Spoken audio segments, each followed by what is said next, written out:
أعوذ بالله من الشيطان الرجيم. بسم الله الرحمن الرحيم.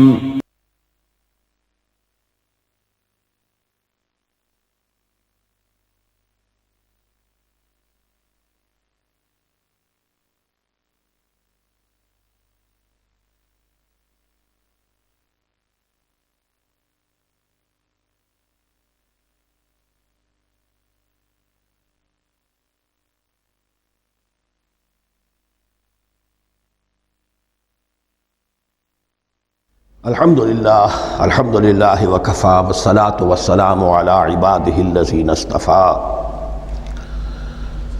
خصوصاً علی افضلہم وخاتم النبیین محمد الامین وعلی آلہ وصحبہ اجمعین. اما بعد فاعوذ باللہ من الشیطان الرجیم. بسم اللہ الرحمن الرحیم. افتطمعون ان یؤمنوا لکم وقد کان فریق منہم یسمعون کلام اللہ ثم یحرفونہ من بعد ما عقلوہ وهم یعلمون. صدق اللہ العظیم. رب اشرح لی صدری ویسر لی امری واحلل عقدۃ من لسانی یفقہوا قولی. اللہم ربنا الہمنا رشدنا واعذنا من شرور انفسنا. اللہم ارنا الحق حقا وارزقنا اتباعہ وارنا الباطل باطلا وارزقنا اجتنابہ. اللہم وفقنا لما تحب وترضى. اللہم ربنا آنس وحشتنا فی قبورنا وارحمنا بالقرآن العظیم. اللہم اجعلہ لنا اماما ونورا وہدا ورحمہ. اللہم ذکرنا منہ ما نسینا وعلمنا منہ ما جہلنا وارزقنا تلاوته آناء الليل وآناء النهار واجعله لنا حجة يا رب العالمین آمین. اب تک ہم نے سورہ بقرہ کے 8 رکوع اور اس پر مستزاد صرف 3 آیات کا مطالعہ کیا ہے. آج میں چاہتا ہوں کہ ہماری رفتار قدرے تیز ہو. تو یہ جو سلسلہ مضمون چل رہا ہے خطاب بے امت سابقہ امت مسلمہ بنی اسرائیل، ان کے ساتھ خطاب کا سلسلہ سورہ بقرہ میں 5ویں رکوع سے شروع ہوا اور 15ویں رکوع کے آغاز تک چلے گا. یہ 10 رکوع ہیں. عرض کر چکا ہوں بار بار، اور اس کو میں چاہتا ہوں آپ اچھی طرح ذہن نشین کر لیں کہ اس میں سے پہلا رکوع جو ہے وہ دعوت کا ہے، وہ بہت فیصلہ کن ہے. یہی وجہ ہے کہ دیکھیے اس رکوع کا آغاز ہوا یا بنی اسرائیل اذکروا نعمتی التی انعمت علیکم واوفوا بعہدی اوف بعہدکم وایای فارہبون. اور خود بخود ظاہر ہو رہا ہے اسلوب کلام سے کہ اگلے رکوع سے بات کا رنگ بدل گیا ہے. یا بنی اسرائیل اذکروا نعمتی التی انعمت علیکم وانی فضلتکم علی العالمین واتقوا یوما لا تجزی نفس عن نفس شیئا ولا يقبل منها شفاعۃ ولا یؤخذ منها عدل ولا هم ينصرون. یہ تہدید کا انداز ہے، دھمکی کا انداز ہے. تو میں نے عرض کیا تھا کہ 5واں رکوع اس خطاب میں بمنزلہ فاتحہ ہے، بہت اہم ہے. اور بقیہ جو 9 رکوع ہیں ان میں بریکٹ کا انداز ہے کہ 2 آیتوں سے بریکٹ شروع ہوتی ہے، انہی 2 آیتوں پر بریکٹ ختم ہوگی. یہ ملامت کا خطاب ہے اور ان کے خلاف ایک مفصل فرد قرارداد جرم جو ہے وائد کی گئی ہے، جس کے نتیجے میں وہ اس منصب سے معزول کر دیے گئے جس پر 2000 برس سے فائز تھے. اور ان کی جگہ پر اب امت محمد، نئی امت مسلمہ علی صاحب الصلاۃ والسلام، اب اس کا نصب، اس کی انسٹالیشن اور اس کی انسٹالیشن سیریمنی کے طور پر تحویل قبلہ کا معاملہ. یہ ربط کلام اگر سامنے نہ رہے تو انسان کھو جاتا ہے. قرآن مجید کی طویل صورتوں کو پڑھتے ہوئے کہ بات کہاں سے چلی تھی، کدھر جا رہی ہے، کیا ربط ہے، کیا تعلق ہے، سیاق کلام کیا ہے، اس کو میں اس لیے بار بار، حالانکہ مجھے معلوم ہے کہ وقت کم ہے لیکن میں اس چیز کو زیادہ اہمیت دے رہا ہوں. اب ان 9 رکوعوں کے مضامین میں کچھ تو واقعات ہیں، تم نے یہ کیا، تم نے یہ کیا، تم نے یہ کیا. ظاہر بات ہے ترجمہ تو کرنا ہوگا، کچھ مختصر وضاحت بھی کرنی ہوگی، لیکن ان کے تفصیل میں جانے کی ضرورت نہیں. لیکن آپ نے دیکھا کہ کچھ واقعات کے بعد پھر کچھ ایسے یونیورسل ٹروتھس بیان ہوئے ہیں، ایسے عظیم حقائق یہ جو ابدی حقائق ہیں، ان کا کسی وقت سے، کسی قوم سے، کسی خاص گروہ سے تعلق نہیں، وہ تو اصول ہیں، سنت اللہ ہم انہیں کہہ سکتے ہیں، یہ اللہ کے جو عام قوانین ہیں، قواعد ہیں اس کائنات میں۔ ایک تو قوانین ہے طبعیہ، فزیکل لاز، ایک مورل لاز ہے کہ جو اس دنیا میں اللہ تعالیٰ کی طرف سے کار فرما ہے۔ تو جہاں وہ مورل لاز آتے ہیں جنہیں آپ کہا کرتے تھے جب بچپن میں کہانی پڑھی اور کہانی کے بعد لکھا اس کا مورل لیسن کیا ہے، اس کہانی سے سبق کیا حاصل ہوا، تو تھوڑے تھوڑے وقفے کے بعد وہ آیات آتی ہیں کہ جو اس گویا کہ اس سلسلہ کلام کے اندر یہ انتہائی اہمیت کی حامل ہیں، اس لیے کہ وہ یونیورسل اہمیت کی حامل ہیں، اور ان میں در حقیقت ایک رہنمائی پوشیدہ ہے موجودہ امت مسلمہ کے لیے۔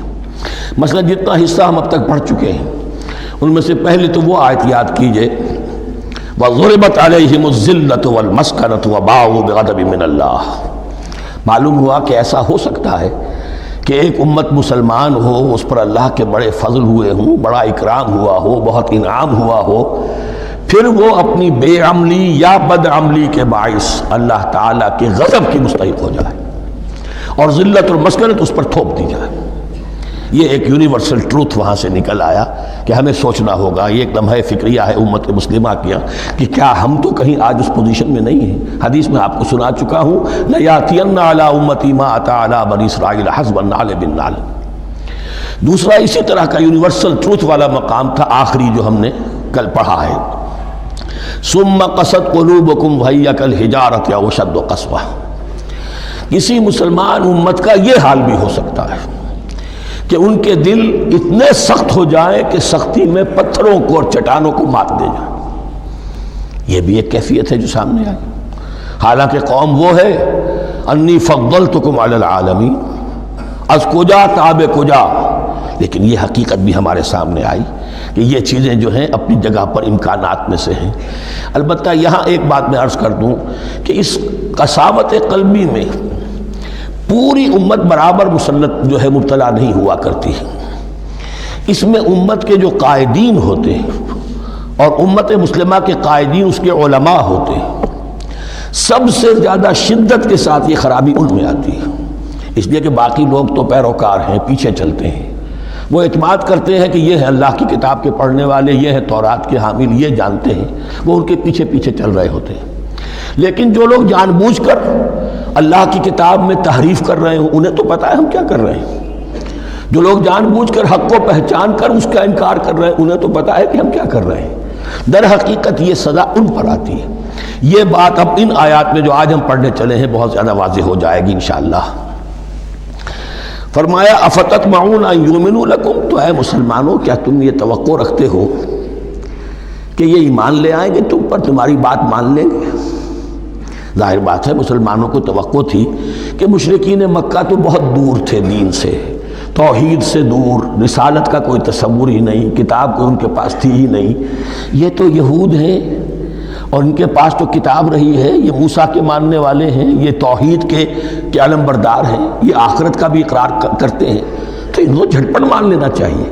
تو جو مسلمانوں کے دل میں، عام مسلمانوں کے دل میں جو حسن ظن تھا، اب در حقیقت یہ اس کو ایڈریس کیا جا رہا ہے، افتطمعون ان یؤمنوا لکم، تمہیں بڑی طمع ہے، کوشش ہے، تمہاری خواہش ہے، آرزو ہے، تمنا ہے، توقع ہے کہ یہ بات مان لے گے تمہاری۔ وَقَدْ كَانَ فَرِيقٌ مِّنْهُمْ يَسْمَعُونَ كَلَامَ اللَّهِ ثُمَّ يُحَرِّفُونَهُ مِن بَعْدِ مَا عَقَلُوهُ وَهُمْ يَعْلَمُونَ، جبکہ حال یہ ہے کہ ان میں سے ایک جماعت، ایک گروہ وہ بھی ہے کہ جو اللہ کے کلام کو سن کر پھر اس میں تحریف کرتا رہا ہے، اس کے بعد کہ اس کو سمجھ لیتا تھا اور اچھے جان بوجھ کر تحریف کرتا تھا۔ اب ظاہر بات وہ گروہ کون ہوں گے؟ علماء ہی تو ہیں نا، عام آدمی تو تحریف نہیں کر سکتا تھا، تحریف کرنے والے تو علماء تھے۔ افتؤمنون ان یؤمنوا لکم وقد کان فریق منہم یسمعون کلام اللہ ثم یحرفونہ من بعد ما عقلوہ وہم یعلمون وَإِذَا لَقُوا الَّذِينَ آمَنُوا قَالُوا آمَنَّا۔ اب دیکھیے ایک بات بڑی عجیب سامنے آئے گی کہ جس طرح منافقین مسلمانوں میں تھے ایسے ہی منافقین یہود میں بھی تھے۔ یہود میں سے کچھ لوگ ایسے تھے کہ جن پر حق جب منکشف ہو گیا اور کچھ ان کی صالح فطرت بھی تھی، اب وہ آنا چاہتے تھے اسلام کی طرف، لیکن اپنے خاندان کو، گھر والوں کو، اپنے کاروبار کو، اپنے قبیلے کو چھوڑنا بھی ممکن نہیں تھا، اور قبیلوں کی سرداری جو ہے وہ ان کے علماء یہود کے پاس ہے۔ تو دل ان کے کچھ صاف ساتھ آ چکے تھے اہل ایمان کے، اور جب وہ اہل ایمان سے ملتے تھے تو کبھی کبھی باتیں بھی بتا، ہاں یہ بات جو محمد کہہ رہے یہ تورات میں لکھی ہوئی تھی، واقعی یہ بات یوں ہی تھی۔ اب اس کے بعد جب وہ جاتے تھے اپنے شیاطین کے پاس، وہی شیاطین ان کے علماء، ان کے بڑے سرکردہ لوگ، تو وہ جا کر انہیں ڈانٹ ڈپٹ کرتے تھے، بے وقوفو یہ کیا کر رہے ہو، تم یہ بات بتا رہے ہو انہیں تاکہ اللہ کے ہاں جا کر وہ تم پر حجت قائم کرے کہ انہیں پتا تھا اور پھر بھی انہوں نے نہیں مانا۔ اب یہ ان کا آپس کا مکالمہ ہو رہا ہے۔ وَإِذَا لَقُوا الَّذِينَ آمَنُوا قَالُوا آمَنَّا، اور ان میں سے کچھ لوگ ہیں کہ جب ملتے ہیں اہل ایمان سے تو وہ کہتے ہیں ہم ایمان لے آئے۔ وَإِذَا خَلَا بَعْضُهُمْ إِلَىٰ بَعْضٍ، اور جب وہ خلوت میں ہوتے ہیں ایک دوسرے کے ساتھ، قالوا وہ کہتے ہیں أَتُحَدِّثُونَهُمْ، کیا تم بتا رہے ہو ان کو، بما فتح اللہ علیکم، وہ باتیں جو اللہ نے کھولی ہیں تم پر، لِيُحَاجُّوكُمْ بِهِ عِندَ رَبِّكُمْ، کہ وہ تم پر حجت قائم کریں تمہارے رب کے پاس، کہ اللہ اس نے مانا تھا کہ ہاں تورات میں یہ ہے، تو تم ذرا عقل سے کام لو، اور یہ حقیقتیں جو تورات کے ذریعے سے ہمیں معلوم ہے ان مسلمانوں کو مت بتاؤ۔ اس پر اللہ کا تبصرہ کیا ہے، افلا تعقلون، یہ تو ابھی انہی کا قول ختم ہوا کہ کیا تم عقل نہیں ہے کہ تم ایسا بے وقوفی کا کام کر رہے ہو۔ اولا یعلمون، یہ تبصرہ اللہ کا، تو کیا یہ لوگ نہیں جانتے، ان اللہ یعلم ما یسرون وما یعلنون، کہ اللہ تو جانتا ہے وہ سب کچھ بھی جو وہ چھپاتے ہیں اور وہ سب کچھ بھی جسے وہ ظاہر کرتے ہیں۔ تو چاہے یہ باتیں مسلمانوں کو بتاؤ نہ بتاؤ، اللہ کی طرف سے تو محاسبہ ہو ہی جانا ہے، لہذا یہ بھی ان کی ناسمجھی کی دلیل ہے۔ اب آ رہی ہے وہ اصل اہم بات جو میں نے آج ابتدا میں بیان کر دی تھی، وَمِنْهُمْ أُمِّيُّونَ، ان میں سے بھی ایک طبقہ تو ہے ان پڑھ لوگوں کا۔ اب دیکھیے امی اصل میں تو ایک طرح سے کہنا چاہیے کہ مشرکین عرب کے لیے لفظ ہے قرآن مجید میں، کیوں؟ ان کے اندر پڑھنے لکھنے کا رواج بھی نہیں تھا، کوئی آسمانی کتاب بھی ان کے پاس نہیں تھی۔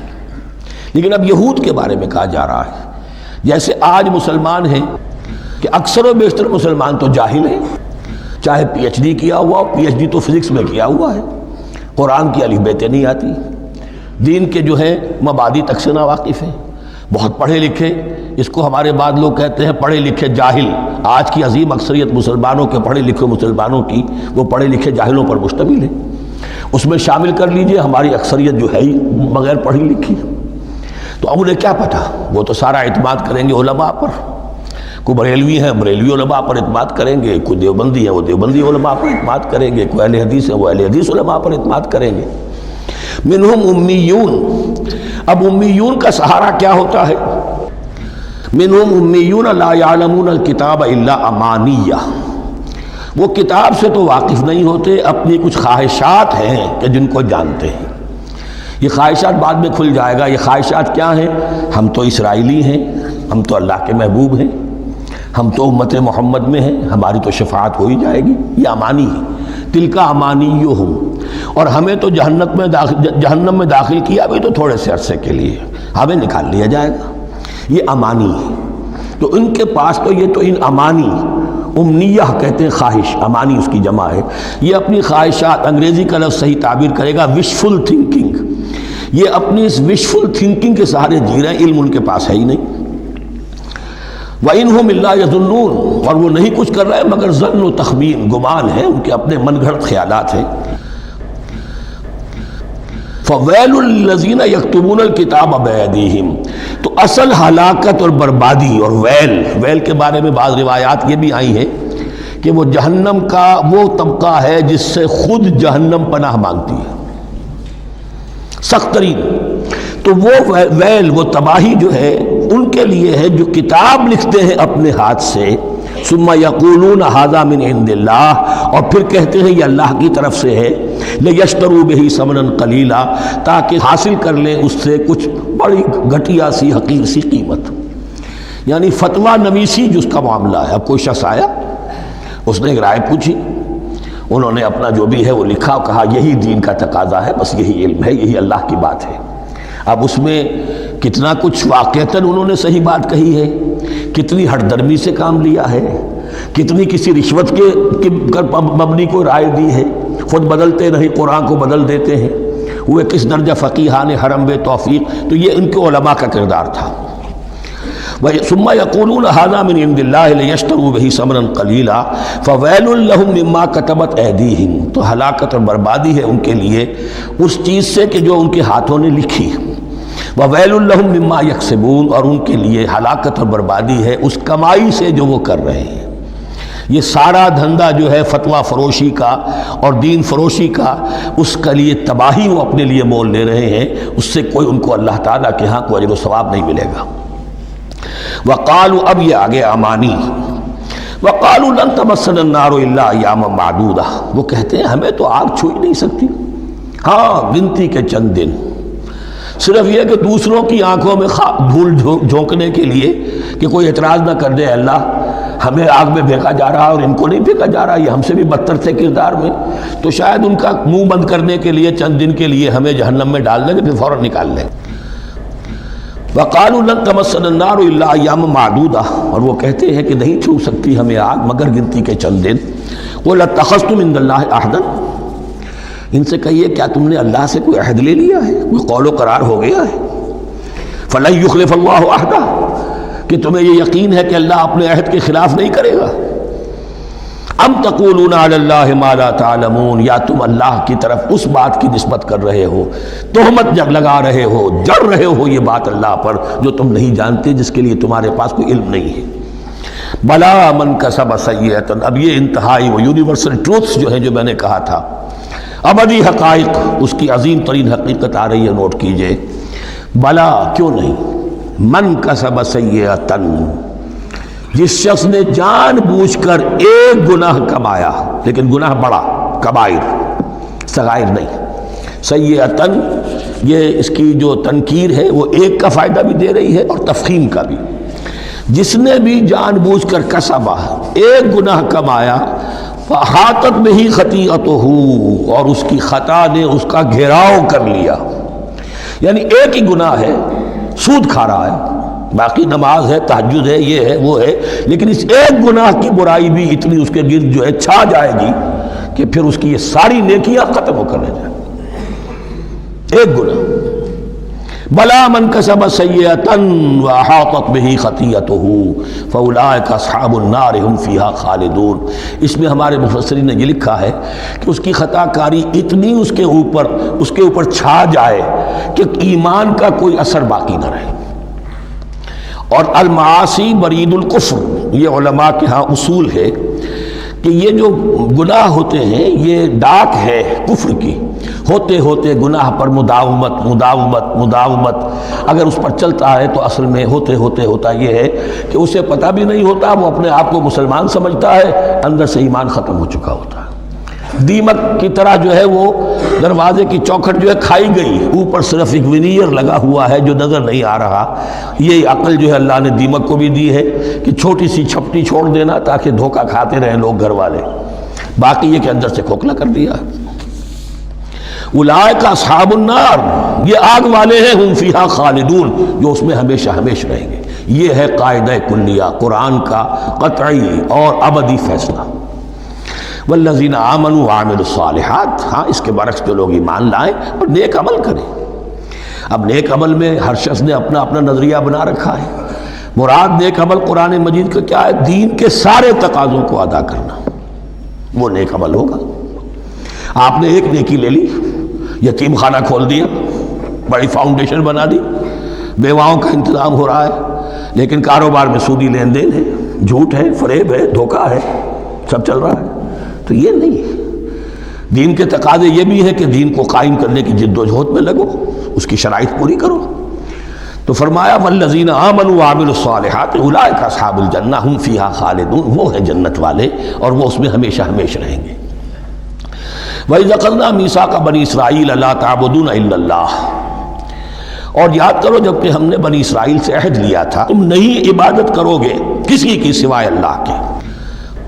وَبِالْوَالِدَيْنِ إِحْسَانًا، اور اس کے ساتھ دوسرا حکم، اور یہ اہم مقام ہے کہ اللہ کے حق کے فوراً بعد والدین کے حق کا ذکر قرآن مجید میں 4 مقامات پر آیا، ان میں سے ایک مقام یہ ہے وَبِالْوَالِدَيْنِ احسانا، والدین کے ساتھ نیک سلوک کرو گے، وَذِي الْقُرْبَى اور قرابت داروں کے ساتھ بھی، وَالْيَتَامَى اور یتیموں کے ساتھ بھی، وَالْمَسَاكِينَ اور محتاجوں کے لیے بھی، وَقُولُوا لِلنَّاسِ حُسْنًا اور لوگوں سے اچھی بات کہو، اچھی بات کہو، صحیح بات کہو، امر بالمعروف کرتے رہو، نیکی کی دعوت دیتے رہو، وَأَقِيمُوا الصَّلَاةَ وَآتُوا الزَّكَاةَ اور نماز قائم کرو، قواعد قائم رکھو اور زکوٰۃ ادا کرو گے، یہ گویا کہ معاہدہ ہو رہا ہے۔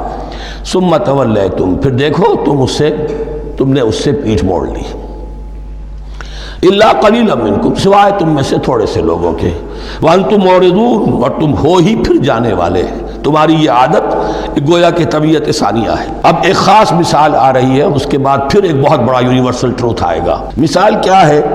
اللہ نے ان سے ایک عہد لیا تھا، وَإِذْ أَخَذْنَا مِيثَاقَكُمْ ہم نے تم سے یہ عہد بھی لیا تھا، لَا تَسْفِكُونَ دِمَاءَكُمْ دیکھو اپنا خون نہیں بہاؤ گے، یعنی آپس میں جنگ نہیں کرو گے، لڑو گے نہیں، تم بنی اسرائیل ایک وحدت بن کر رہو گے، جیسے کہ قرآن مجید میں آیا ہے انما المؤمنون اخوۃ، تم بھائی بھائی ہو، لا تسفکون دماءکم اپنا خون نہیں بہاؤ گے، ولا تخرجون انفسکم من دیارکم اور نہ ہی تم نکالو گے اپنے کچھ لوگوں کو ان کے گھروں سے۔ اب یہاں مجھے وضاحت کرنی پڑے گی ورنہ بات سمجھ میں نہیں آئے گی کہ جب حضرت یوشع ابن نون کی سرکردگی میں بنی اسرائیل نے فلسطین کو فتح کرنا شروع کیا اور سب سے پہلے جیریکو فتح کیا گیا شہر، اس کے بعد جب سارا فلسطین فتح کر لیا تو انہوں نے ایک مرکزی حکومت قائم نہیں کی، 12 قبیلوں نے 12 حکومتیں بنا لی، جیسے 12 چشمے تھے پانی کے ویسی 12 حکومتیں۔ اب ظاہر بات ہے جہاں 12 حکومتیں ہوں گی تو وہ طوائف الملوکی جس کو کہتے ہیں، آپس کی کھٹ پٹ ہوتی تھی، جنگیں ہوتی تھی، پھر ان میں سے ایک دوسرے پر حملہ کر کے وہاں کے لوگوں کو نکال باہر کرتے تھے، بھاگنے پر مجبور کر دیتے تھے، تو یہ تھی ان کی کیفیت۔ لیکن اس کے بعد پھر جب وہ لوگ چلے گئے کہیں کفار کے ملک میں چلے گئے، اب کفار نے جو ہے ان کو لا کر اور ان کے سامنے ان کے ہاں بیچنا چاہا، چونکہ غلام بن گئے وہاں جا کر، یا انہوں نے غلام بنا لیا، تو اب فدیہ دے کر چھڑا رہے ہیں کہ ہمیں حکم دیا گیا ہے کہ جو بھی تمہارا اسرائیلی بھائی ہو اس کو فدیہ دے کر چھڑا لو اگر کہیں وہ اسیر ہو جائے۔ تو ایک حکم کو تو مانا نہیں اور دوسرے پر عمل ہو رہا ہے۔ حکم تو یہ تھا کہ آپس میں خون ریزی کرو ہی نہیں، وہ اس حکم کو تو توڑ دیا، لیکن بڑے متقیانہ انداز میں اب جو اس وقت اس کی وجہ سے جو غلام بن گئے یا اسیر ہو گئے اب ان کو چھڑوا رہے کہ اللہ کا حکم ہے، شریعت کا حکم ہے۔ یہ ہے وہ تضاد جو مسلمان امتوں کے اندر ہو جاتا ہے، اس پر آئے گا وہ یونیورسل ٹروتھ۔ وَإِذْ أَخَذْنَا مِيثَاقَكُمْ لَا يَسْتَسْفِكُونَ دِمَاءَكُمْ جب یاد کرو جب کہ ہم نے تم سے عہد لیا تھا کہ تم اپنا خون نہیں بہاؤ گے، وَلَا تُخْرِجُونَ أَنفُسَكُم مِّن دِيَارِكُمْ اور نہ ہی تم اپنے آپ کو اپنے لوگوں کو ان کے گھروں سے نکالو گے، ثُمَّ أَقْرَرْتُمْ وَأَنْتُمْ تَشْهَدُونَ پھر تم نے اقرار کیا تھا اس عہد کو اور قول و قرار کو مان لیا تھا پورے شعور کے ساتھ، تشہدون مانتے ہوئے، ثم انتم هؤلاء پھر تم وہی ہو، تم ہی ہو وہ تو تقتلون انفسکم اپنے ہی لوگوں کو قتل بھی کرتے ہو، وتخرجون فریقا منکم من دیارہم اور اپنے ہی لوگوں میں سے کچھ لوگوں کو ان کے گھروں سے باہر نکالتے ہو، تظاہرون علیہم بالاسم والعدوان ان پر چڑھائی کرتے ہو گناہ کے ساتھ بھی اور زیادتی کے ساتھ بھی، وَإِن یاتوکم اسارا اور اگر وہ قیدی بن کر تمہارے پاس آتے ہیں تفادوہم تو اب تم ان کا فدیہ دے کر انہیں چھڑاتے ہو، وَهُوَ مُحَرَّمٌ عَلَيْكُمْ إِخْرَاجُهُمْ حالانکہ ان کا تو نکالنا ہی تم پر حرام کیا گیا تھا۔ اب یہ واقعہ آپ نے پڑھ لیا، سمجھ لیا، اب دیکھیے اس سے جو سبق ہے، مورل لیسن ہے جو ابدی ہے، اَفَتُؤْمِنُونَ بِبَعْضِ الْكِتَابِ وَتَكْفُرُونَ بِبَعْضٍ تو کیا تم ہماری شریعت کے ایک حصے کو مانتے ہو اور ایک کو نہیں مانتے؟ اب دیکھیے یہ الفاظ اب ہوں گے تعویل عام، جہاں کہیں بھی یہ طرز عمل ہوگا تو یہ آیت اس کو کور کرے گی۔ افتؤمنون ببعض الکتاب وتکفرون ببعض تو کیا تم مانتے ہو ہماری کتاب کے ایک حصے کو اور ایک کو نہیں مانتے؟ فما جزاء من یفعل ذلک منکم تو نہیں ہے کوئی سزا اس کی جو یہ حرکت کرے تم میں سے، الا خزی فی الحیات الدنیا سوائے اس کے کہ دنیا کی زندگی میں رسوائی ہو، ذلت ہو، و یوم القیامہ اور قیامت کے دن یردون الی اشد العذاب، وہ لوٹا دیے جائیں شدید ترین عذاب میں۔ وما اللہ بغافل عما تعملون، اور اللہ تعالیٰ غافل نہیں ہے اس سے جو تم کر رہے ہو۔ آج امت مسلمہ پر 100% یہ آیت منطبق ہو رہی، پورے دین پر چلنے کو تیار نہیں۔ ہر گروہ نے کوئی ایک شے حلال کر لی اپنے لیے۔ ملازم پیشہ طبقہ ہے، رشوت حلال ہے، کیا کرے، اس کے بغیر گزارا نہیں ہوتا۔ کاروباری طبقہ ہے، سود کیا کرے، اس کے بغیر تو یہ کاروبار چلتا نہیں۔ فلاں ہر ایک کے لیے، ہر ایک نے تو نیکی اور بدی کا ایک امتزاج ہے۔ کل دین جب تک وہ نہ ہو تو اس کی سزا یہ ہے خزی فی الحیات الدنیا، وہ ہمارے اوپر ہے۔ ضربت علیہم الذلۃ والمسکنہ، وہ خز اور وہ ذلت المسکنہ تھوپ دی گئی ہے۔ باقی رہ گیا قیامت کا معاملہ، ویوم القیامت یردون الی اشد العذاب، شدید ترین عذاب میں۔ تو اپنے طرز عمل سے تو ہم اس کے مستحق ہو گئے ہیں، باقی اللہ تعالیٰ کی رحمت جو ہے دستگیری فرما لے، اس کا اختیار ہے۔ لیکن دھمکی کا پھر انداز دیکھیے، وَمَا اللَّهُ بِغَافِلٍ عَمَّا تَعْمَلُونَ، اللہ غافل نہیں ہے اس سے جو تم کر رہے ہو۔ ہر سال عمرہ فرما کے آ رہے ہیں، کس رقم سے فرما کر آ رہے ہیں یہ اللہ کو معلوم ہے۔ یہ حلال سے کمائی تھی یا حرام سے؟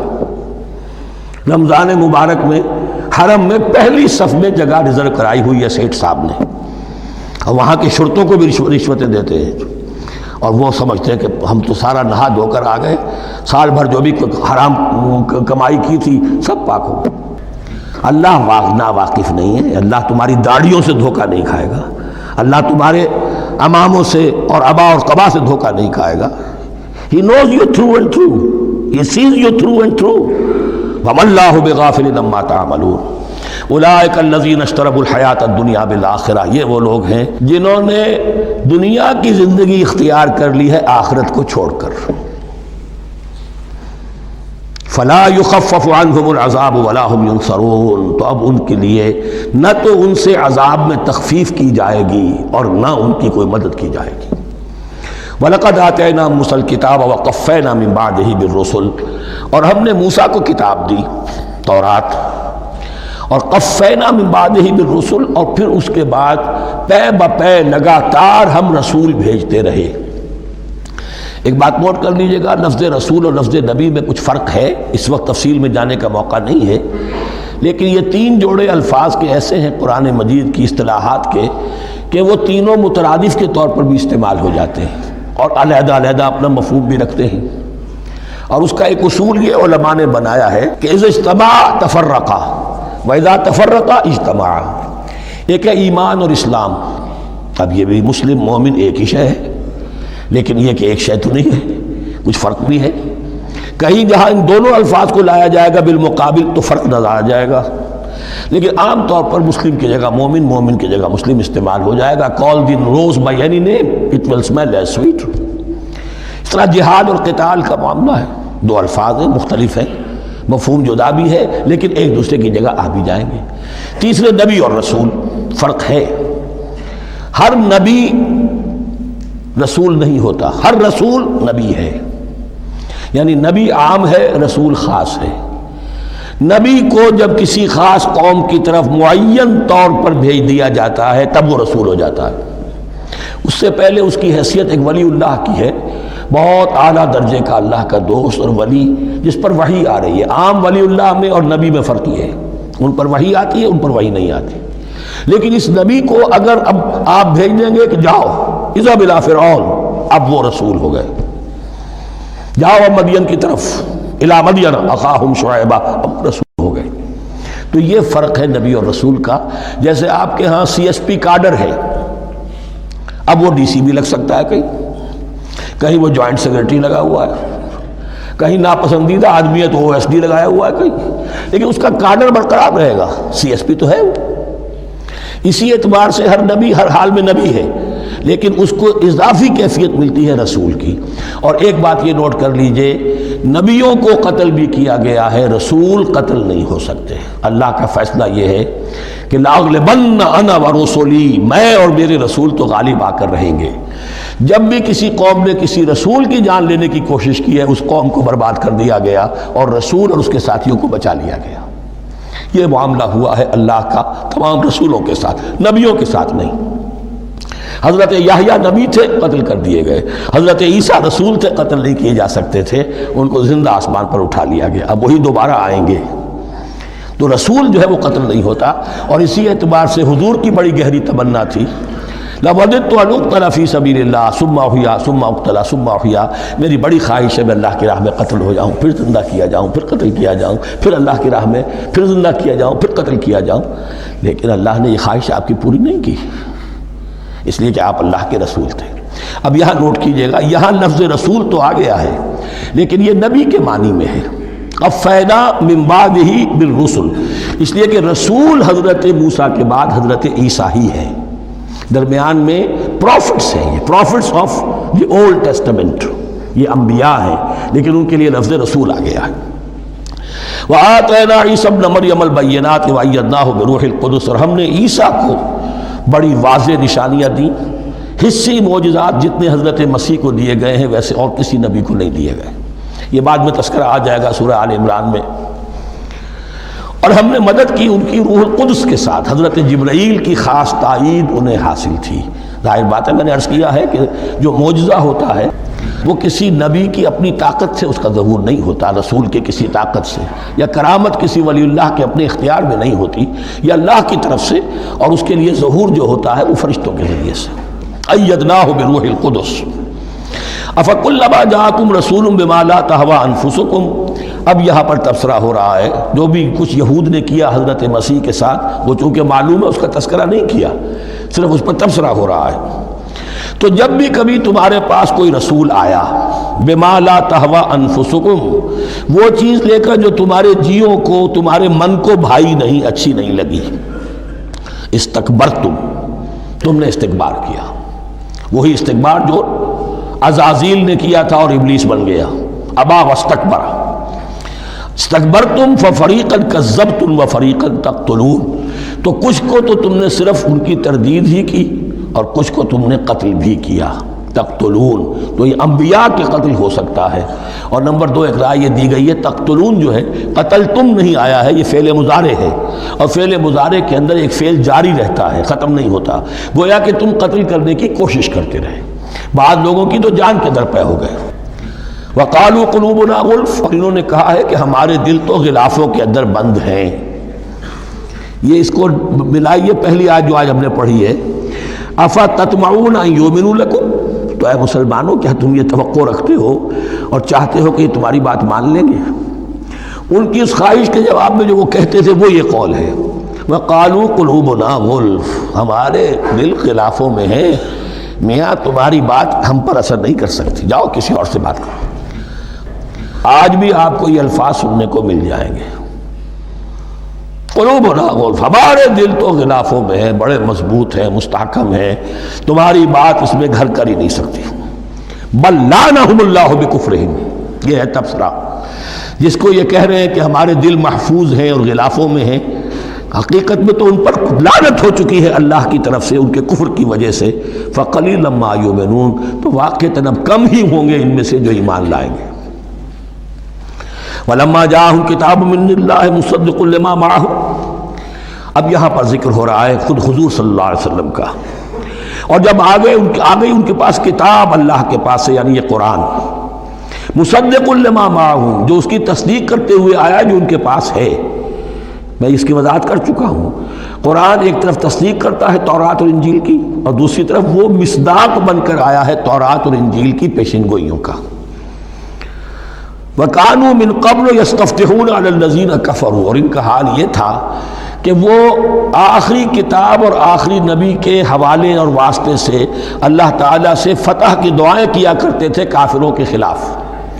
ہوتا کیا تھا کہ یہ تین قبیلے مدینے میں آ گئے کہ جو یہودی تھے، بنو قینقاع، بنو نذیر اور بنو قریظہ، اسی میں وہاں رہتے تھے اوس اور خزرج جو یمن سے آئے تھے، اصل عربی قبائل تھے، پھر آس پاس کے قبائل بھی تھے، وہ سب کے سب امیین میں سے تھے، ان کے پاس نہ کوئی کتاب، نہ کوئی شریعت، نہ کسی نبوت سے آگاہ۔ اب ان کے آپس میں جب لڑائیاں ہوتی تھیں اور یہ مار کھاتے تھے، سرمایہ دار تھے، دولت والے تھے، عام طور پر بزدل تھے، لہذا جب بھی کبھی مقابلہ ہوتا تھا مار کھاتے تھے۔ تو وہاں یہ کہا کرتے تھے کہ ابھی تو تم ہمیں مار لیتے ہو، دبا لیتے ہو، نبی آخری زمان کی آنے کا وقت آ چکا ہے، وہ نئی کتاب لے کر آئیں گے، جب وہ آئیں گے ہم ان کے ساتھ ہو کر جب تم سے جنگ کریں گے تو تم ہمیں شکست نہیں دے سکو گے، ہمیں فتح حاصل ہوگی۔ اور دعا کیا کرتے تھے اللہ اس نبی آخر الزمان کا ظہور جلد ہو تاکہ اس کے واسطے سے اور اس کے ذریعے سے اس کے صدقے ہمیں فتح مل سکے۔ یہ دعائیں تھیں۔ چونکہ خزرج اور اوس کے لوگوں نے ان کی یہ دعائیں سنی ہوئی تھیں، یہی وجہ ہے کہ حج میں سن 11 نبوی کے حج میں یا سن 10 نبوی کے حج میں جب وہاں پر 6 آدمیوں سے حضور نے بات کی جو خزرج کے تھے، سب کے سب انہوں نے کلنکھیوں سے ایک دوسرے کو دیکھا، معلوم ہوتا ہے یہ وہی نبی ہیں جن کا ذکر یہ یہودی کرتے ہیں، تو اس سے پہلے کہ وہ ایمان لائے تم ایمان لے آؤ۔ گویا کہ وہ علم بالواسطہ طور پر جو انہیں پہنچا تھا وہ ان کے لیے کتنا بڑا سرمایہ بن گیا، ان کے نجات کا ذریعہ بن گیا، اور وہ علم جو ان کے پاس تھا تعصب کی وجہ سے اور تکبر کی وجہ سے وہ اسی طرح رہ گئے۔ فَذَهَبَ اللَّهُ بِنُورِهِمْ وَتَرَكَهُمْ فِي ظُلُمَاتٍ لَا يُبْصِرُونَ صُمٌّ بُكْمٌ عُمْيٌ فَهُمْ لَا يَرْجِعُونَ۔ وَلَمَّا جَاءَهُمْ كِتَابٌ مِّنْ عِندِ اللَّهِ مُصَدِّقٌ لِّمَا مَعَهُمْ وَكَانُوا مِن قَبْلُ يَسْتَفْتِحُونَ عَلَى الَّذِينَ كَفَرُوا فَلَمَّا جَاءَهُم مَّا عَرَفُوا كَفَرُوا، تو جب ان کے پاس آ گئے وہ چیز جسے انہوں نے پہچان لیا پھر انہوں نے کفر کیا۔ فَلَعْنَةُ اللَّهِ عَلَى الْكَافِرِينَ، تو اللہ کی لعنت ہے ایسے کافروں پر۔ بِئْسَ مَا اشْتَرَوْا بِهِ أَنفُسَهُمْ أَن يَكْفُرُوا بِمَا أَنزَلَ اللَّهُ بَغْيًا أَن يُنَزِّلَ اللَّهُ مِن فَضْلِهِ عَلَى مَن يَشَاءُ مِنْ عِبَادِهِ۔ بہت بری شے ہے جس کے عوض کہ انہوں نے اپنی جانوں کو فروخت کر دیا، یعنی دنیا کا حقیر سا نفع، یہاں کی حقیر سی مسندیں، یہاں کا جو بھی چودراہٹیں ہیں، جو بھی ان کی حیثیت ہے، صرف اس کا قربانی دینے کو تیار نہیں، یہی تو سبب ہے، اس کی وجہ سے کفر کر رہے ہیں پہچان کر۔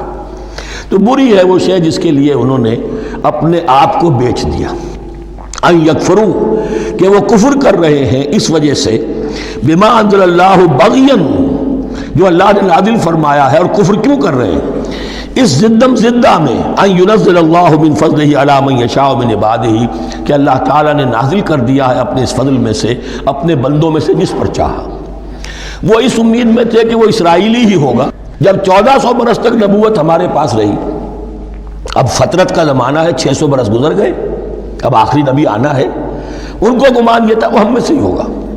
یہاں یہ ہوا کہ یہ رحمت اللہ کی اور یہ فضل جو ہے بنی اسماعیل پر ہو گیا، اس کی وجہ سے زدم زدہ بغین، اس بغین کے لفظ کو اچھی طرح نوٹ کر لیجئے، یہ اختلاف جو ہوتا ہے دین میں اس کا اصل سبب یہ بغین کا لفظ آئے گا بار بار قرآن مجید میں۔ یہ بغین کیا ہے؟ جسے عہد حاضر کے ایک خاص جو مکتب فکر ہے سائیکالوجی کا، ایڈلر کا، اس میں یہ قرار دیا گیا ہے کہ انسان کے جو موٹیوز ہیں، جو اس کا انسٹنکٹس ہیں، ان میں ایک بہت پاورفل موٹیو جو ہے to dominate, urge to dominate. میں اس کی بات کیوں مانوں، یہ کیوں نہ میری مانے، یہ ڈومینیشن۔ تو بغین، بغیہ کے معنی بھی ہے حد سے بڑھنا، تجاوز کرنا، تو وہ اپنی حد سے بڑھ کر دوسروں کے اوپر روب گاٹھنے کے لیے یہ سارا انہوں نے کیا، اس وجہ سے کہ بنی اسماعیل کے ایک شخص محمد صلی اللہ علیہ وسلم پر اللہ تعالیٰ نے یہ رحمت نازل فرما دی۔ فَبَاءُوا بِغَضَبٍ عَلَىٰ غَضَبٍ، تو وہ لوٹے غضب پر غضب لے کر، یعنی تہ بر تہ غضب ہے ان پر اللہ تعالیٰ کا۔ وَلِلْكَافِرِينَ عَذَابٌ مُّهِينٌ، اور ایسے کافروں کے لیے اہانت آمیز، مہین اہانت سے بنا ہے، اہانت آمیز عذاب ہے۔ وَإِذَا قِيلَ لَهُمْ آمِنُوا بِمَا أَنزَلَ اللَّهُ، اور جب ان سے کہا جاتا ایمان لاؤ اس پر جو اللہ نے نازل فرمایا، قَالُوا نُؤْمِنُ بِمَا أُنزِلَ عَلَيْنَا، ہم ایمان رکھتے ہیں اس پر جو ہم پر نازل ہوا۔ وَيَكْفُرُونَ بِمَا وَرَاهُ، اور وہ کفر کر رہے ہیں جو اس کے پیچھے ہے۔ انہوں نے انجیل کا کفر کیا، حضرت مسیح کو نہیں مانا، انہوں نے محمد کا کفر کیا ہے صلی اللہ علیہ وسلم، اور قرآن کو نہیں مانا۔ وَهُوَ الْحَقُّ مُصَدِّقًا لِمَا مَعَهُمْ، اور وہ کفر کر رہے ہیں حالانکہ وہ حق ہے، سچ ہے، درست ہے، اور تصدیق کرتے ہوئے آیا ہے اس کی جو ان کے پاس ہے۔ قل، اے نبی ان سے کہیے، فَلِمَ تَقْتُلُونَ أَنبِيَاءَ اللَّهِ، یہاں وہ لفظ واضح ہو گیا، تو پھر کیوں تم قتل کرتے رہے ہو اللہ کے نبیوں کو، من قبل، اس سے پہلے، ایسے ہی حق پرست ہو، ایسے ہی جو کچھ تم پر نازل کیا گیا اس پر ایمان رکھنے والے ہو، تو تم نے نبیوں کو کیوں قتل کیا؟ تم نے زکریا کو کیوں قتل کیا علیہ الصلوۃ والسلام؟ تم نے یحییٰ کو کیوں قتل کیا علیہ الصلوۃ والسلام؟ تمہارے تو ہاتھ جو ہے نبیوں کے خون سے آلودہ ہے۔ فَلِمَ تَقْتُلُونَ أَنبِيَاءَ اللَّهِ مِن قَبْلِ إِن كُنتُم مُؤْمِنِينَ، اگر واقعتاً تم ایمان والے ہو۔ وَلَقَدْ جَاءَكُم مُوسَىٰ بِالْبَيِّنَاتِ، تمہارے پاس موسیٰ آئے تھے کھلی تعلیمات لے کر، واضح معجزے لے کر۔ ثُمَّ اتَّخَذْتُمُ الْعِجْلَ مِن بَعْدِهِ، پھر تم نے اس کے بعد اس کی غیر حاضری میں بچڑے کو اپنا معبود بنا لیا۔ وَأَنتُمْ ظَالِمُونَ، اور تم ظالم ہو۔ وَإِذْ أَخَذْنَا مِيثَاقَكُمْ وَرَفَعْنَا فَوْقَكُمُ الطُّورَ، یاد کرو جب کہ ہم نے تم سے عہد لیا تھا اور تمہارے اوپر کوہ طور کو معلق کر دیا تھا۔ خُذُوا مَا آتَيْنَاكُمْ بِقُوَّةٍ، پکڑو اس کو مضبوطی کے ساتھ جو ہم نے تمہیں دیا ہے۔ وَاسْمَعُوا، اور سنو۔ قَالُوا سَمِعْنَا وَعَصَيْنَا، انہوں نے کہا ہم نے سنا اور نافرمانی کی۔ یہ ان کی ایک اور بیماری تھی، الفاظ کو ذرا سا چکر دے کر ایسے پڑھنا کہ مفہوم جو ہے بالکل بدل جائے۔ کوئی اعتراض کرے تو کہے گا کوئی شخص کہ اپنے کانوں کا جا کے میل نکلوائیے، میں نے تو اطعنا کہا تھا، آپ کو عصینا سننے میں آ گیا۔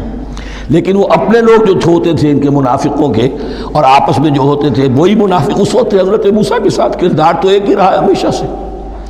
اس کردار کے لوگ جو ہیں یہ حرکتیں کرتے تھے، اور پھر ان سے سرزنش کی جاتی کہ بھائی ہم نے تو کہا تھا سمعنا واطعنا، آپ کے اپنی سماعت میں کوئی خلل ہوگا۔ قالوا سمعنا وعصینا، ہم نے سنا اور ہم نے رد کیا، نافرمانی کی۔ وَأُشْرِبُوا فِي قُلُوبِهِمُ الْعِجْلَ بِكُفْرِهِمْ، اور ان کے اس کفر کی پاداش میں یا کفران نعمت کی سزا کے طور پر ان کے دلوں میں بچھڑے کی محبت اور تقدس جو ہے وہ پلا دیا گیا۔ قُلْ بِئْسَ مَا يَأْمُرُكُمْ بِهِ إِيمَانُكُمْ إِن كُنتُم مُؤْمِنِينَ، کہیے ان سے بری ہیں یہ باتیں، برا ہے وہ جس کا کہ حکم دے رہا ہے تمہیں تمہارا ایمان کے ساتھ یہ حرکتیں۔ ان کنتم مومنین، اگر تم مومن ہو تو کیا ایمان کے ساتھ یہ حرکتیں ممکن ہوتی ہیں؟ قُلْ إِن كَانَتْ لَكُمُ الدَّارُ الْآخِرَةُ عِندَ اللَّهِ خَالِصَةً مِّن دُونِ النَّاسِ فَتَمَنَّوُا الْمَوْتَ إِن كُنتُمْ صَادِقِينَ۔ پھر یہ ایک یونیورسل ٹروتھ آ رہا ہے، بہت اہم۔ اس کو کرتے ہوئے خود انٹروسپیکشن کی ضرورت ہے، پڑھتے ہوئے، کیونکہ ان کا یہ خیال تھا نحن ابناء اللہ وحباؤہ، ہم تو اللہ کے بڑے چہیتے ہیں، بڑے لاڈلے ہیں، اولیاء ہیں، ہم پسندیدہ لوگ ہیں، we are the chosen people of the Lord. یہ ان کا کہنا جو ہے یہ تو ان کی بڑی کھلی بات ہے، اور ان کا کہنا ہے کہ آخرت کا گھر تو ہمارے لیے ہے ہی ہے، اٹھا لو۔ اب دیکھیے لٹمس ٹیسٹ ان کے سامنے رکھا جا رہا ہے، لیکن یہ لٹمس ٹیسٹ میرے اور آپ کے لیے بھی ہے۔ قُلْ إِن كَانَتْ لَكُمُ الدَّارُ الْآخِرَةُ عِندَ اللَّهِ خَالِصَةً مِّن دُونِ النَّاسِ، اے نبی ان سے کہیے کہ اگر تمہارے لیے آخرت کا گھر اللہ کے پاس خالص کر لیا گیا ہے دوسرے لوگوں کو چھوڑ کر، یعنی تمہاری ریزرویشن ہو چکی ہے وہاں، تمہارے لیے تو جنت ہی جنت ہے، فَتَمَنَّوُا الْمَوْتَ إِن كُنتُمْ صَادِقِينَ، تو اگر تم سچے ہو تو تمہیں موت کی تمنا کرنی چاہیے، موت کی تمنا کرو۔ اگر اتنا ہی یقین ہے جنت میں داخل ہونے کا تو دنیا میں رہنا تم پر گراں ہونا چاہیے۔ یہاں کی تو بہت سی کلفتیں ہیں، بہت سی محنتیں ہیں، مشقتیں ہیں، کتنی کوفت اٹھانی پڑ جاتی ہے۔ یقین اگر ہو کہ آخرت ہے اور وہاں میرا مقام جنت میں ہے تو زندگی تو لائبلٹی معلوم ہونی چاہیے، ایسٹ معلوم نہیں ہونا چاہیے۔ پھر تو دنیا سجن نظر آنی چاہیے، جیسا کہ حدیث میں فرمایا گیا الدنیا سجن المومن و جنت الکافر، یعنی کم سے کم یہ کہ دنیا میں زیادہ رہنے کی آرزو تو نہ ہو، یہ کم سے کم ہے۔ آخرت پر ایمان، اور اگر اپنا معاملہ اللہ کے ساتھ خلوص پر ہے، دھوکے بازی پہ نہیں ہے۔ بل الانسان علی نفسہ بصیرہ، ہر انسان کو معلوم ہے میں کہاں کھڑا ہوں۔ آپ کا دل آپ کو بتا دے گا آپ اللہ کے ساتھ دھوکے بازی کر رہے ہیں یا آپ کا معاملہ اللہ کے ساتھ خلوص و اخلاص پر مبنی ہے۔ اگر یقین ہے کہ خلوص و اخلاص پر ہے تو پھر تو یہ ہے کہ زندگی ایسٹ نہیں لائبلٹی، اور دنیا باغ نہیں قید خانہ نظر آنا چاہیے، اور اس میں انسان رہتا ہے ایک مجبوراً اللہ نے بھیجا ہے رہنا ہے، جو اس کی طرف سے ذمہ داریاں عائد کی گئی ہیں وہ ادا کرنی ہے، لیکن یہاں رہنے کی خواہش یہ اگر ہے تو یا تو آخرت پر ایمان نہیں یا اپنا اللہ کے ساتھ معاملہ خلوص اور اخلاص پر مبنی نہیں۔ دس از دی لٹمس ٹیسٹ۔ فتمنوا الموت ان کنتم صادقین ولن یتمنوہ ابدا، اور یہ ہرگز نہیں کریں گے تمنا اس کی موت کی، بما قدمت ایدیہم، بسبب ان کرتوتوں کے جو ان کے ہاتھوں نے آگے بھیجے ہوئے ہیں۔ ہر شخص کو معلوم ہے میں نے کیا کمائی کی ہے، کیا بھیجی ہے۔ واللہ علیم بالظالمین، اور اللہ ان ظالموں سے بخوبی واقف ہے۔ وَلَتَجِدَنَّهُمْ أَحْرَصَ النَّاسِ عَلَىٰ حَيَاةٍ، اور تم انہیں دیکھو گے اس دنیا کی زندگی پر تمام انسانوں سے بڑھ کر حریص ہیں۔ وَمِنَ الَّذِينَ أَشْرَكُوا، یہاں تک کہ مشرکوں سے زیادہ حریص ہیں۔ اور یہ بات صحیح ہے، اہل ایمان کے ساتھ مقابلہ مشرکین نے کیا، کھل کر میدان میں آ کر کیا، ڈٹ کر کیا، اپنی جانیں اپنے باطل معبودوں کے لیے قربان کی۔ یہودی نہیں لڑ سکے، من ورائے جدر، فصیلوں کے پیچھے سے اور ادھر سے، لیکن سامنے آ کر مقابلہ نہیں کر سکے، اس لیے کہ انہیں جانیں بہت عزیز تھیں۔ وَلَتَجِدَنَّهُمْ أَحْرَصَ النَّاسِ عَلَىٰ حَيَاةٍ وَمِنَ الَّذِينَ أَشْرَكُوا، حتیٰ یہ کہ مشرکین سے بھی زیادہ یہ دنیا کی زندگی کے حریص ہیں۔ یود احدہم لو یعمر الف سنہ، ان میں سے ہر ایک کی یہ خواہش ہے کہ کسی طرح اس کی عمر 1000 برس ہو جائے۔ وما ہوا بمزحزحہ من العذاب ان یعمر، اور اگر ان کو معمر کر بھی دیا جائے، طویل زندگی دے بھی دی جائے، تو عذاب سے تو چھٹکارا نہیں ملے گا، آخرت تو بالآخر تو آنی ہے۔ واللہ بصیر بما یعملون، اور اللہ دیکھ رہا ہے جو کچھ کہ وہ کر رہے ہیں۔ قل من کان عدوا لجبریل فانہ نزلہ علی قلبک، اب جیسا کہ میں نے عرض کیا کہ ان کا خیال یہ تھا کہ آخری نبوت کا وقت تو قریب ہے، ہوگا وہ کوئی اسرائیلی، ہوگا ہم میں سے۔ معاملہ ہو گیا تلپٹ، اللہ نے ان کی آزمائش اتنی بڑی کر لی کہ جنہیں حقیر سمجھتے تھے، بڑی امیین ہیں، ان پڑھ ہیں، نہ ان کے پاس کتاب، نہ کوئی شریعت، نہ کوئی قانون، نہ کوئی ضابطہ، کچھ بھی نہیں، اللہ نے ان میں سے ایک آدمی کو، ایک شخص کو چن لیا۔ لہذا ان کے لیے اب ان کے اندر دشمنی پیدا ہوئی، کس سے؟ گالیاں دینے لگے حضرت جبرائیل کو، اس نے دشمنی کی ہمارے ساتھ، آ تو رہا تھا پیغام ہم میں سے کسی کے لیے، لے گیا ادھر۔ اور یہ بات آپ کو شاید بڑی عجیب لگے، لیکن یہ کہ شیخ احمد سرہندی رحمۃ اللہ علیہ نے اپنے مکاتیب میں یہ لکھا ہے کہ اہل تشیع کا ایک فرقہ ایسا بھی رہا ہے، میں نہیں جانتا کہ آج بھی ہے یا نہیں ہے، جس کو غرابیہ کہتے تھے۔ غرابیہ، ان کا عقیدہ یہ تھا کہ حضرت محمد صلی اللہ علیہ وسلم اور حضرت علی رضی اللہ تعالی عنہ، ان کی ارواح بالکل ایک دوسرے کے ایسے مشابہ تھیں جیسے ایک کوا دوسرے کوے کے مشابہ ہوتا ہے، غراب کوے کو کہتے ہیں۔ تو جبریل دھوکہ کھا گئے، وہ وہی اللہ نے بھیجی تھی علی کے لیے، لے گئے محمد کے پاس صلی اللہ علیہ وسلم۔ تو یہ بات جو شیخ احمد سرہندی کی لکھی ہوئی غرابیہ فرقہ ان کا، مجھے یہ نہیں معلوم کہ اب بھی ہے یا نہیں ہے، لیکن یہ بات یہود کے ہاں جو ہے وہ موجود تھی۔ اور بات جان لیجئے، لَيَأْتِيَنَّ عَلَىٰ أُمَّتِي مَا أَتَىٰ عَلَىٰ بَنِي إِسْرَائِيلَ حَسْبَ النَّعْلِ بِالنَّعْلِ، اس کی حقیقت اور سے اور منکشف ہوتی چلی جائے گی۔ تو اب یہاں فرمایا قُلْ مَنْ كَانَ عَدُوًّا لِجِبْرِيلَ، اے نبی کہہ دیجئے جو کوئی بھی دشمن ہو گیا ہو جبرائیل کا، فَإِنَّهُ نَزَّلَهُ عَلَىٰ قَلْبِكَ بِإِذْنِ اللَّهِ، تو اس نے تو نازل کیا ہے اس قرآن کو آپ کے دل پر اللہ کے حکم سے، جبرائیل کا اپنا اختیار تو نہیں تھا۔ مُصَدِّقًا لِمَا بَيْنَ يَدَيْهِ، اور یہ تصدیق کرتے ہوئے آیا ہے اس کی جو اس کے سامنے موجود ہے، وَهُدًى وَبُشْرَىٰ لِلْمُؤْمِنِينَ، اور ہدایت اور بشارت ہے اہل ایمان کے لیے۔ اور اس کے بعد اب فرمایا جا رہا ہے کہ اللہ اور اس کے رسول اور اس کے ملائکہ یہ ایک آرگینک ہول ہیں، یہ ایک جماعت ہے، ان میں کوئی رکھنا نہیں ہو سکتا، ان میں کوئی اختلاف نہیں ہو سکتا۔ اگر کوئی جبریل کا دشمن ہے تو وہ اللہ کا دشمن ہے، اگر کوئی اللہ کے سچے رسول کا دشمن ہے تو وہ اللہ کا دشمن ہے، جبریل کا بھی دشمن ہے۔ من کان عدوا للہ وملائکتہ ورسلہ وجبریل ومیکال فإن اللہ عدو للکافرین، تو کان کھول کر سن لو، جو کوئی بھی دشمن ہے اللہ کا اور اس کے فرشتوں کا اور اس کے رسولوں کا اور جبرائیل کا اور میکائیل کا، تو اللہ تعالیٰ کی طرف سے بھی اعلان ہے کہ اللہ ایسے کافروں کا دشمن ہے۔ وَلَقَدْ أَنزَلْنَا إِلَيْكَ آيَاتٍ بَيِّنَاتٍ، اور اے نبی ہم نے آپ کی طرف نازل کر دی ہیں روشن آیات۔ وَمَا يَكْفُرُ بِهَا إِلَّا الْفَاسِقُونَ، اور انکار نہیں کرتے ان کا مگر وہی کہ جو سرکش۔ وَمَا يُضِلُّ بِهِ إِلَّا الْفَاسِقِينَ، تیسرے رکوع میں جو سورہ بقرہ کے الفاظ آئے تھے۔ أَوَكُلَّمَا عَاهَدُوا عَهْدًا نَبَذَهُ فَرِيقٌ مِّنْهُمْ، تو جب بھی کبھی انہوں نے کوئی عہد کیا، اللہ سے میثاق کیا، اللہ کے رسولوں سے کوئی عہد کیا، نَبَذَهُ فَرِيقٌ مِّنْهُمْ، ان میں سے ایک گروہ نے اس معاہدے کو پھینک دیا اٹھا کر۔ بل اکثرہم لا یؤمنون، بلکہ ان کی اکثریت جو ہے ایمان سے خالی ہے، جیسا کہ حال آج امت مسلمہ کا ہے۔ مسلمان ہیں، ایمان حقیقی، ایمان قلبی، یقین والا ایمان وہ کتنوں کو حاصل ہے؟ ڈھونڈ اب ان کو چراغ رخ زیبا لے کر۔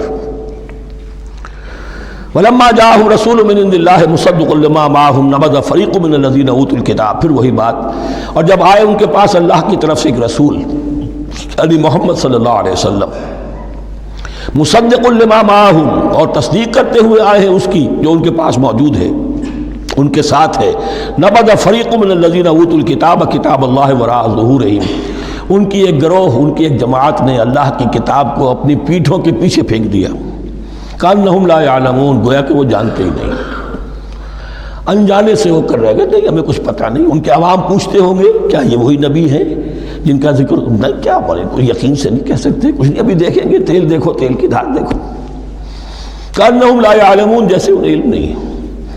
وَاتَّبَعُوا مَا تَتْلُو الشَّيَاطِينُ عَلَىٰ مُلْكِ سُلَيْمَانَ، اب ایک اور حقیقت نوٹ کیجئے، جب کسی مسلمان امت میں دین کی اصل حقیقت، اصل تعلیمات سے بہت پیدا ہوتا ہے تو رجحان کدھر ہو جاتا ہے؟ جادو، ٹونا، ٹوٹکا، تعویذ، عملیات،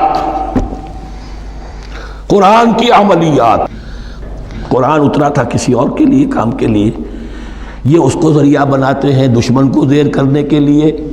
محبوب آپ کے قدموں میں آ کر گرے گا، عمل قرآنی ہے، اتنے 100 روپے کا آپ لے جائیے تو مل جائے گا۔ یہ دندے ہمارے ابھی چل رہے ہیں، خوب چلتے ہیں، اور میں سمجھتا ہوں کہ سب سے زیادہ فلرشنگ کاروبار جو ہے وہ اس طرح کا ہے۔ ہینگ لگے نہ پھٹکڑی، نہ آپ کو کوئی اس میں محنت کرنے کی ضرورت ہے، نہ اس کے اندر آپ کو انویسٹ کرنے کی ضرورت ہے، اور کاروبار چلتا ہے۔ تو وہاں بھی کیا ہوا، وَاتَّبَعُوا، جب دین کی اصل حقیقت کو دور پھینک دیا، انہوں نے پیروی کی اس کی، مَا تَتْلُو الشَّيَاطِينُ عَلَىٰ مُلْكِ سُلَيْمَانَ، جو شیاطین جن جو تھے، عَلَىٰ مُلْكِ سُلَيْمَانَ سے مراد ہے عَلَىٰ عہد ملک سلیمان، حضرت سلیمان کے زمانے میں، چونکہ اللہ تعالیٰ نے ان جنات کو حضرت سلیمان کے تابع کر دیا تھا، تو وہاں پر چونکہ ان کا اب جو ہے کوئی میل جول زیادہ تھا لوگوں کے ساتھ، تو وہ انہیں کچھ اس قسم کی چیزیں سکھاتے رہتے تھے، گویا کہ اندر سے تخریب کاری۔ وَاتَّبَعُوا مَا تَتْلُو الشَّيَاطِينُ عَلَىٰ مُلْكِ سُلَيْمَانَ وَمَا كَفَرَ سُلَيْمَانُ وَلَٰكِنَّ الشَّيَاطِينَ كَفَرُوا، اور سن لو، سلیمان نے کبھی کفر نہیں کیا، بلکہ یہ شیاطین تھے کہ جو کفر کرتے تھے۔ جادو کفر ہے، لیکن آپ کو نقش سلیمانی آج تک بھی لفظ ملے گا، نقش سلیمانی، آج بھی مسلمان بھی ان چیزوں کو حضرت سلیمان کی طرف منسوب کر رہے ہیں، وہ ظلم اب بھی جاری ہے۔ وَمَا كَفَرَ سُلَيْمَانُ وَلَٰكِنَّ الشَّيَاطِينَ كَفَرُوا يُعَلِّمُونَ النَّاسَ السِّحْرَ، وہ لوگوں کو جادو سکھاتے تھے۔ وَمَا أُنزِلَ عَلَى الْمَلَكَيْنِ بِبَابِلَ هَارُوتَ وَمَارُوتَ، اور جو کچھ نازل کیا گیا 2 فرشتوں پر، ہاروت اور ماروت پر، بابل میں۔ بابل یہ ہے پرانا عراق، بیبلونیا۔ نبوکدنضر بھی بیبلونیا کا بادشاہ تھا، نمرود بھی بیبلونیا کا بادشاہ تھا۔ عراق کے بادشاہوں کا لقب ہی تھا نمرود، نماردہ اس کی جمع ہے۔ تو حضرت سلیمان کی حکومت جب تھی تو وہاں پر یہ لوگ جنات جو ہیں وہ اس قسم کی تخریب کاری کر رہے تھے، تو اللہ تعالیٰ نے آخری آزمائش کے لیے 2 فرشتوں کو زمین پر اتارا، اور وہ انسانی شکل میں لوگوں کو جادو سکھاتے تھے، بتاتے بھی جاتے تھے دیکھو جادو کفر ہے، ہم سے مت سیکھو، لیکن اس کے باوجود لوگ سیکھتے تھے، تو گویا کہ ان پر اتمام حجت ہو گیا کہ اب ان کے اندر خباثت جو ہے پوری طریقے سے گھر کر چکی ہے۔ وَمَا يُعَلِّمَانِ مِنْ أَحَدٍ، اور وہ نہیں سکھاتے تھے کسی کو بھی، حَتَّى يَقُولَا إِنَّمَا نَحْنُ فِتْنَةٌ فَلَا تَكْفُرْ، یہاں تک کہ وہ کہہ دیتے تھے کہ دیکھو ہم تمہاری آزمائش کے لیے بھیجے گئے ہیں، ہم فتنہ ہیں، تو تم کفر مت کرو۔ فَيَتَعَلَّمُونَ مِنْهُمَا مَا يُفَرِّقُونَ بِهِ بَيْنَ الْمَرْءِ وَزَوْجِهِ، تو وہ سیکھتے تھے ان دونوں سے وہ شے کہ جس کے ذریعے سے تفریق کر سکے ایک شخص اور اس کی بیوی کے درمیان، تفرقہ ڈالنا گھروں کے اندر، فساد۔ اب بھی یہ عورتوں کے اندر یہ کام بڑی تیزی کے ساتھ چلتے ہیں، تعویذ اور دھاگے اور معلوم کیا کچھ گنڈے چلتے ہیں۔ وَمَا هُمْ بِضَارِّينَ بِهِ مِنْ أَحَدٍ، اور نہیں تھے وہ ضرر پہنچانے والے کسی کو کچھ بھی، إِلَّا بِإِذْنِ اللَّهِ۔ ایمان کا تقاضا یہ ہے کہ چاہے کوئی دوا ہو وہ بھی بِإِذْنِ رب کام کرے گی، ورنہ نہیں۔ کوئی اور اسباب طبیعیہ ہیں، ان کے بھی اثرات ظاہر ہوں گے اگر اللہ چاہے گا، اس کے بغیر کچھ نہیں ہو سکتا۔ جادو کا بھی اثر ہوگا تو اللہ کے اذن سے ہوگا۔ تو بندہ مومن کو ڈٹے رہنا چاہیے اور مقابلہ کرنا چاہیے۔ وما هم بضارین بہ من احد الا باذن اللہ ویتعلمون ما یضرهم ولا ينفعهم، اور وہ سیکھتے تھے ان سے وہ چیزیں جو ان کے لیے مضرت بخش تھیں، ضرر پہنچانے والی، اور انہیں نفع نہیں پہنچاتی تھی۔ وَلَقَدْ عَلِمُوا لَمَنِ اشْتَرَاهُ مَا لَهُ فِي الْآخِرَةِ مِنْ خَلَاقٍ، حالانکہ یہ بات ان کے علم میں آ چکی تھی کہ جس نے بھی اس چیز کو حاصل کیا، جادو سیکھا، اس کا پھر آخرت میں کوئی حصہ نہیں ہے۔ وَلَبِئْسَ مَا شَرَوْا بِهِ أَنفُسَهُمْ، اور بری تھی وہ چیز جس کے لیے انہوں نے اپنے آپ کو فروخت کر دیا۔ لَوْ كَانُوا يَعْلَمُونَ، کاش کہ انہیں علم ہوتا۔ وَلَوْ أَنَّهُمْ آمَنُوا وَاتَّقَوْا، اور اگر وہ ایمان رکھتے اور تقوی کی روش اختیار کرتے، لَمَثُوبَةٌ مِّنْ عِنْدِ اللَّهِ خَيْرٌ، تو بدلہ پاتے اللہ کی طرف سے بہت ہی اچھا، بہت خیر۔ لَوْ كَانُوا يَعْلَمُونَ، کاش کہ ان کو معلوم ہوتا۔ یا ایھا الذین آمنوا لا تقولوا رائنا وقولوا انظرنا واسمعوا، اب ایک اور مثال ان کی، وہ تو تھے منافقین بنی اسرائیل جن کا ذکر ہوا، سمعنا وعصینا۔ اب یہاں یہ منافقین جو یہاں پر مسلمانوں میں شامل ہو گئے تھے، یہود کے زیر اثر لوگ، اور آ گئے مسلمانوں میں بھی، اب ان کا معاملہ کیا تھا؟ جب حضور صلی اللہ علیہ وسلم کی محفل میں بیٹھتے تھے تو جیسے ہوتا ہے، آپ نے کوئی بات فرمائی تو اگر فرض کیجئے کہ ادھر کے لوگوں نے نہیں سنی، بات سمجھ میں نہیں آئی، تو وہ ان سے درخواست کرتے تھے، رعاینا، حضور ذرا ہماری رعایت کیجئے، بات کو دوبارہ دہرا دیجئے، ہماری سمجھ میں نہیں آیا۔ اب اس کا وہ کیا کرتے تھے یہودی، یا یہ ان کے یہودیوں کے زیر اثر منافقین، رعاینا، اے ہمارے چرواہے، گویا کہ دل میں خوش ہو رہے ہیں، خباثت نفس اس کو غذا مل رہی ہے، ہم نے تو رعاینا کہہ دیا۔ کسی نے اگر ٹوک دیا، بابا میں نے رعاینا کہا تھا، معلوم ہوتا آپ کی سماعت میں کوئی خلل پیدا ہو چکا ہے، یہ انداز۔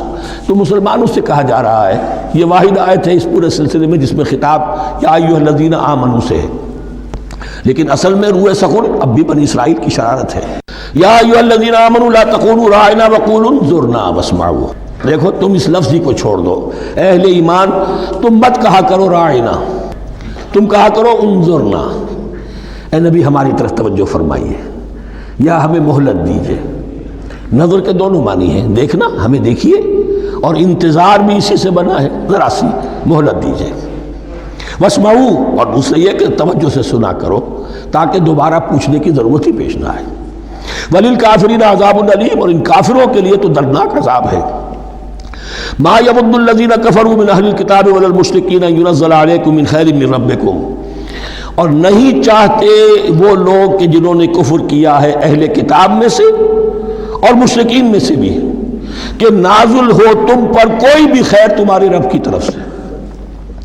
یہ اہل کتاب بھی اور مشرکین مکہ بھی، یہ جل رہے ہیں حسد میں، حسد کی آگ میں، کہ یہ کلام پاک تمہیں کیوں دے دیا گیا، یہ آخری منصب نبوت کا جو ہے، خاتم النبیین، یہ منصب جو ہے یہ انہیں کیوں مل گیا؟ وہ نہیں چاہتے کہ کوئی بھی خیر اللہ کی طرف سے تمہیں ملے۔ واللہ یختص برحمتہ من یشاء، حالانکہ یہ اللہ کا پریروگیٹو ہے، اللہ کا فیصلہ ہے، اللہ خاص کر لیتا ہے اپنی رحمت کے لیے جس کو چاہے، یہ اس کا فیصلہ ہے۔ واللہ ذو الفضل العظیم، اور اللہ تعالیٰ بڑے فضل والا ہے۔ ما ننسخ من آیت او ننسها نأت بخیر منہا او مثلہا، ہم نہیں منسوخ کرتے کسی بھی آیت کو یا اسے بھلواتے۔ ایک تو ہے ننسخ، منسوخ کر دینا، ایک ہے حافظے سے ہی کسی کے محو کر دینا۔ ما ننسخ من آیت او ننسها نأت بخیر منہا، تو ہم اس کی جگہ پر اس سے بہتر لے آتے ہیں، او مثلہا، یا ویسی ہی لے آتے ہیں۔